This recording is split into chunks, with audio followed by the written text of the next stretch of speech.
Good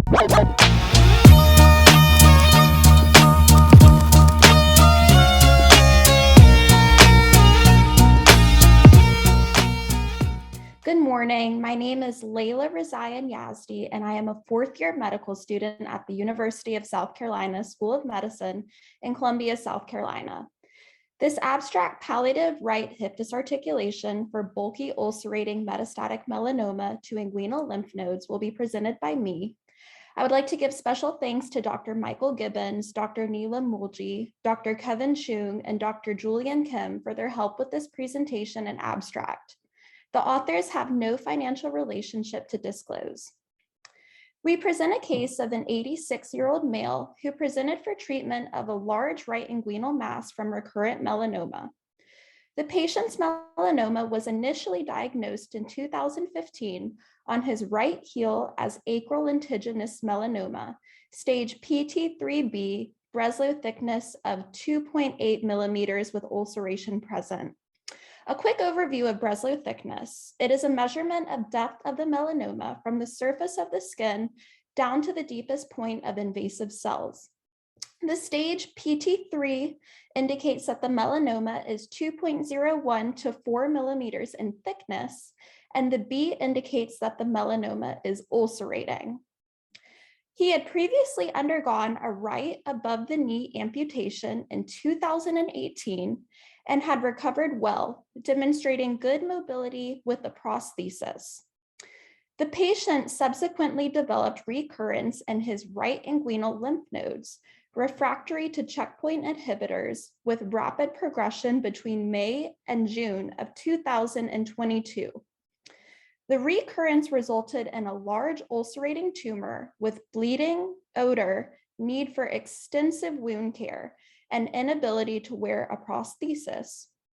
On imaging, there was extensive right inguinal lymphadenopathy with the lesion measuring 20 centimeters. Additionally, there was no evidence of additional metastatic disease. As seen in image 1 on the poster, the large 20-centimeter lesion was extremely friable. The patient's family members, who were his primary caregivers at home, stated that they would change the patient's wound dressings anywhere between 5 to 7 times a day. This affected not only the patient's quality of life, but his family's. The immense discomfort and poor quality of life that was experienced by the patient is the reason the surgery was performed. The patient had previously reached out to 6 other surgeons who ultimately decided not to perform the surgery due to a number of factors, including the patient's age and the chances of recovery. For the surgical oncology team at Prisma Health-Midlands, it was determined that we could help better the patient's quality of life, and for that reason, the hip disarticulation was planned. Goals of care were discussed with the patient and his family, and a palliative right hip disarticulation was scheduled. During the operation, a standard circumferential hip disarticulation incision was made. The femoral artery, vein, and nerve were carefully dissected free and ligated. Relevant proximal thigh musculature was then divided to dissect down to the hip joint. The femur was sawed at the femoral neck to expose the posterior compartment of the thigh and posterior musculature. As seen in image 2 on the poster, the femoral neck was visualized. The sciatic nerve was then divided. The femoral head was then disarticulated from the acetabulum, and the ligamentum teres was divided. The gluteal muscle was rotated over to fill the space, and the incision was closed in layers with underlying drains.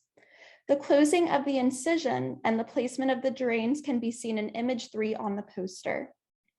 The patient recovered well post-operation, and he was discharged after overnight observation. He returned 2 weeks later to the clinic for a post-operation evaluation, and his drains were removed.